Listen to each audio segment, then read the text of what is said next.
বৌদ্ধ ধর্মগ্রন্থে কি সত্যিই হযরত মুহাম্মদ সাল্লাল্লাহু আলাইহি ওয়াসাল্লামের আগমনের ইঙ্গিত রয়েছে? এই আলোচনায় ডাক্তার জাকির নাইক তুলে ধরেছেন বৌদ্ধ শাস্ত্রের কিছু উদ্ধৃতি এবং বিশ্লেষণ, যা নিয়ে বিশ্বজুড়ে বহু বিতর্ক রয়েছে।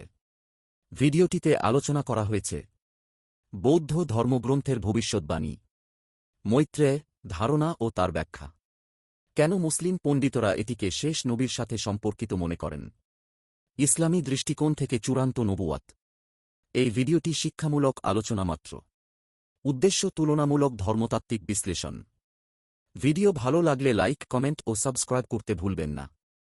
আসুন দেখি বৌদ্ধ ধর্মগ্রন্থগুলোতে আমাদের নবীজি সম্পর্কে কি বলা হয়েছে। প্রায় সব বৌদ্ধ ধর্মগ্রন্থে আছে যে ভবিষ্যতে একজন মাইত্রী আসবেন। আর চিক্কবতী সিংহনাথ সুতান্তাতে বলা হয়েছে ডি 1176 বলা হয়েছে যে আরেকজন বুদ্ধ আসবেন, তার নাম মাইত্রী, যিনি পবিত্র, যিনি সবার উপরে, যিনি আলোকপ্রাপ্ত, যিনি খুব জ্ঞানী আর বিনয়ী, যিনি মঙ্গলজনক, যার রয়েছে বিশ্বজগতের জ্ঞান। তিনি অলৌকিকভাবে যে জ্ঞান আরোহণ করবেন সেটা পুরো পৃথিবীতে প্রচার করবেন। তিনি একটা ধর্ম প্রচার করবেন যে ধর্মটা শুরুতে গৌরবময় থাকবে, চরম সময়ে গৌরবময় থাকবে, আর শেষেও গৌরবময় থাকবে। তিনি একটা জীবন দর্শন প্রচার করবেন যেটা হবে সত্য এবং পুরোপুরি সঠিক। তার সাথে কয়েক হাজার সন্ন্যাসী থাকবে, যেখানে আমার সাথে কয়েকশো সন্ন্যাসী থাকে। এই কথাটা আরো বলা হয়েছে সেক্রেড বুক অব স্টে 35 নম্বর খণ্ডের 225 নম্বর পৃষ্ঠায়। একজন মাইত্রী আসবেন যার কিছু বিশেষ বৈশিষ্ট্য আর গুণ থাকবে। এরপরে বলা হয়েছে যে তিনি হাজার হাজার মানুষকে নেতৃত্ব দেবেন, যেখানে আমি নেতৃত্ব দিয়েছি কয়েকশো মানুষকে। এরপর আরো আছে গসপেল অফ বুদ্ধায় 217 ও 218 নম্বর পৃষ্ঠায় যে আনন্দ বুদ্ধকে প্রশ্ন করলেন যে হে আশীর্বাদ প্রাপ্ত, আপনি যখন চলে যাবেন কে আমাদের পথ দেখাবে? তখন গৌতম বুদ্ধ উত্তরে বললেন, আমি এই পৃথিবীর প্রথম বুদ্ধ নই, এমনকি শেষ বুদ্ধ আমি নই। ভবিষ্যতে আরেকজন বুদ্ধ পৃথিবীতে আসবেন, যিনি পবিত্র, যিনি সবার উপরে, যিনি আলোকপ্রাপ্ত, যিনি খুব জ্ঞানী আর বিনয়ী, যিনি মঙ্গলজনক, যার রয়েছে বিশ্বজগতের জ্ঞান। তিনি প্রচার করবেন একটা ভালো ধর্ম। তিনি যে ধর্ম প্রচার করবেন সেটা শুরুতে গৌরবময় থাকবে, চরম সময়ে গৌরবময় থাকবে, আর শেষেও গৌরবময় থাকবে।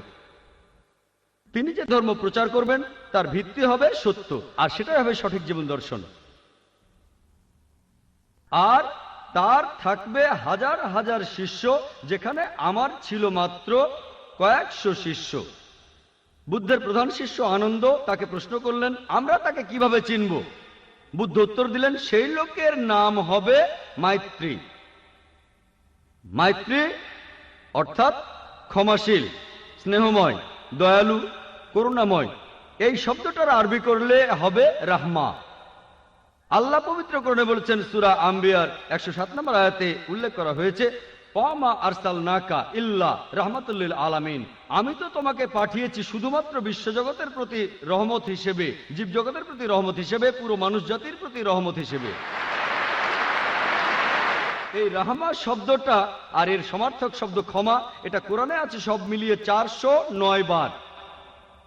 আর কোরআনের প্রত্যেক সূরা, শুধুমাত্র 9 নম্বর সূরা তাওবা বাদে, প্রত্যেক সূরার শুরুতেই আছে বিসমিল্লাহির রহমানির রহিম, দয়াময় পরম দয়ালু আল্লাহর নামে শুরু করছি। তাহলে বৌদ্ধ ধর্মগ্রন্থগুলোতে মাইত্রী নামে একজনের ভবিষ্যৎবাণী করা হয়েছে, যিনি আসলে আমাদের নবীজি সাল্লাল্লাহু আলাইহি সাল্লাম। বৌদ্ধ ধর্মগ্রন্থে নবীজি সম্পর্কে ভবিষ্যৎবাণী আরো অনেক আছে। আছে সেক্রেড বুক অব দ্য স্টে 11 নম্বর খণ্ডের 36 নম্বর পৃষ্ঠায়, মহাপরিনির্বাণ সুত্তা 2 নম্বর অধ্যায়ের 32 নম্বর অনুচ্ছেদে বলা হয়েছে যে গৌতম বুদ্ধের ক্ষেত্রে তার কোনো প্রকাশ্য অথবা গুপ্ত শিক্ষা ছিল না। হে আনন্দ, তথাগতরা অথবা শিক্ষকরা মুঠোবন্ধ করে রাখবে না, জ্ঞানটা তোমাদের নিজের কাছে রেখে দেবে না, এটা প্রচার করতে হবে। আমরা জানি মুহাম্মদ সাল্লাল্লাহু আলাইহি সাল্লাম আল্লাহর কাছ থেকে ওহী হিসাবে যা পেয়েছিলেন সেটা সবার জন্য প্রচার করেছেন, আর সাহাবাগণকে বলেছেন এগুলো মানুষের কাছ থেকে লুকিয়ে রেখো না, মানুষের মাঝে এগুলো প্রচার করো। এই ভবিষ্যৎবাণীতে এটাই বলা হয়েছে, এখানে প্রকাশ্য বা গুপ্ত কিছুই নেই, সবকিছুই মানুষের মাঝে প্রচার করতে হবে। বৌদ্ধ ধর্মগ্রন্থে এরপরে আরো আছে সেক্রেট বুক অব দ্য স্টে 11 নম্বর খণ্ডের 97 নম্বর পৃষ্ঠায়, মহাপরিনির্বাণ সুত্তা 5 নম্বর অধ্যায়ের 36 পৃষ্ঠায় বলা হয়েছে যে গৌতম বুদ্ধের যেমন এক পরিচারক ছিল, অর্থাৎ প্রধান শিষ্য আনন্দ, একইভাবে মাইত্রীরও এক পরিচারক থাকবে। ইতিহাস থেকে আমরা জানি, নবীজি সাল্লাল্লাহু আলাইহি সাল্লামের সিরাত থেকে, যে আমাদের নবীজির পরিচারক ছিলেন হযরত আনাস রাদিয়াল্লাহু আনহু। তিনি ছিলেন মালিকের পুত্র, আল্লাহ তাকে শান্তিতে রাখুন। আর হযরত আনাস রাদিয়াল্লাহু আনহু বলেছেন, আমার বাবা মা 8 বছর বয়সে আমাকে নবীজির হাতে তুলে দেন। তার মা নবীজিকে বলেছিলেন, হে আল্লাহর রাসূল, একে আপনার পরিচারক হিসেবে গ্রহণ করুন। আর হযরত আনাস রাদিয়াল্লাহু আনহু বলেছেন যে নবীজি সাল্লাল্লাহু আলাইহি সাল্লাম তাকে দেখতেন নিজের ছেলের মতোই। আর আমরা জানি হযরত আনাস রাদিয়াল্লাহু আনহু সবসময় নবীজির সঙ্গে থাকতেন, শান্তির সময় থাকতেন, যুদ্ধের সময়ও থাকতেন, নিরাপত্তার সময় থাকতেন, বিপদের সময়ও থাকতেন। এভাবে আনন্দের সাথে তার তুলনা করা যায়।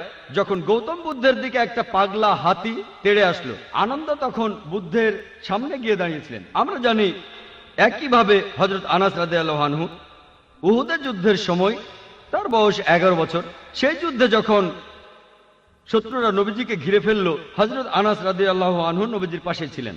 এরপর হুনাইনের যুদ্ধে তার বয়স যখন 16 বছর, শত্রুপক্ষের তীরন্দাজরা নবীজিকে ঘিরে ফেললো, তখনও হযরত আনাস রাদিয়াল্লাহু আনহু নবীজির পাশে ছিলেন। এভাবে আনন্দের সাথে তাকে তুলনা করা যায়। বুদ্ধের দিকে পাগলা হাতি তেড়ে এলে আনন্দ দাঁড়িয়েছিলেন বুদ্ধের সামনে গিয়ে। তাহলে এই ভবিষ্যৎবাণীটাও সত্য হয়েছে যে মাইত্রীর এক পরিচারক থাকবে। এরপর আরো আছে গসপেল অফ বুদ্ধাতে 214 নম্বর পৃষ্ঠায়, যে এই যে মাইত্রী আসবেন, অন্য যে বুদ্ধ আসবেন, তার 6টা গুণ থাকবে। প্রথমটা হচ্ছে তিনি আলোকপ্রাপ্ত হবেন রাতের বেলায়। 2 নম্বর, আলোকপ্রাপ্ত হওয়ার পরে তিনি উজ্জ্বল হবেন। 3 নম্বর, তিনি স্বাভাবিকভাবে মারা যাবেন। 4 নম্বর, তিনি রাতের বেলায় মারা যাবেন। 5 নম্বর, মারা যাওয়ার সময় তিনি উজ্জ্বল হবেন। আর 6 নম্বর হচ্ছে তিনি মারা যাওয়ার পরে তাকে এই পৃথিবীতে আর কখনো সশরীরে দেখা যাবে না। এই 6টা গুণাবলী পাওয়া যায় শুধুমাত্র আমাদের নবীজি মুহাম্মদ সাল্লাল্লাহু আলাইহি সাল্লামের মধ্যেই। আমরা জানি যে নবীজি প্রথম ওহী তিনি পেয়েছিলেন রাতের বেলায়। আর পবিত্র কোরআনে সূরা দুখানের 2 ও 3 নম্বর আয়াতে উল্লেখ করা হয়েছে। এছাড়াও সূরা কদরের 1 নম্বর আয়াতে আছে যে কোরআন নাজিল হয়েছিল মহিমান্বিত রাতে। এরপরে আছে তিনি উজ্জ্বল হবেন। আমরা জানি যে আমাদের নবীজি তখন উজ্জ্বল হয়েছিলেন, আলোকিত হয়েছিলেন। এরপরে আছে তিনি স্বাভাবিকভাবে মারা যাবেন। আমরাও জানি নবীজি স্বাভাবিকভাবে মারা গিয়েছিলেন।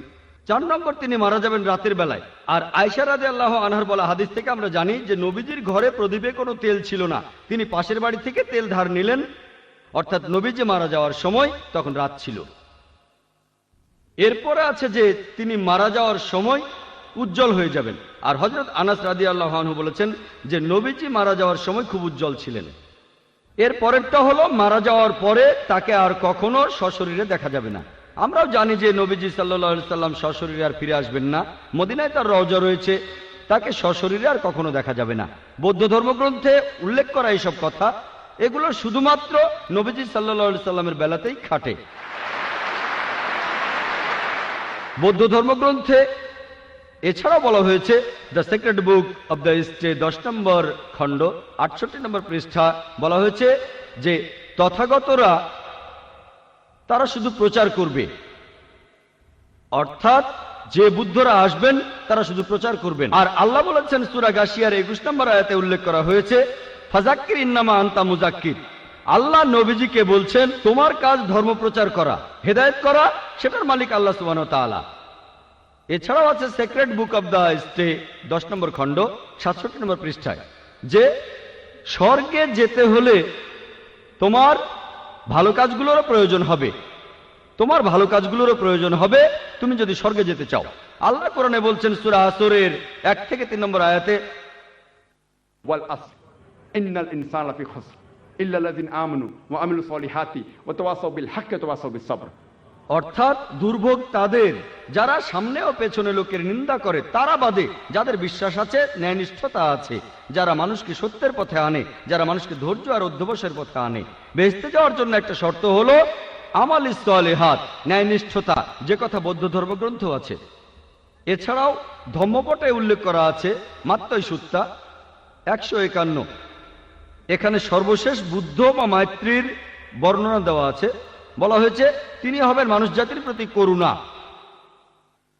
তিনি হবেন ভদ্র, তিনি হবেন মানুষের জন্য দৃষ্টান্ত, তিনি হবেন দয়ালু, আর তিনি হবেন সত্যবাদী। এই সব কথাগুলো খাটে শুধুমাত্র সর্বশেষ ও চূড়ান্ত নবী মুহাম্মদ সাল্লাল্লাহু আলাইহি সাল্লামের বেলায়। এই হলো সংক্ষেপে বৌদ্ধ ধর্মগ্রন্থে মুহাম্মদ সাল্লাল্লাহু আলাইহি সাল্লামের বর্ণনা।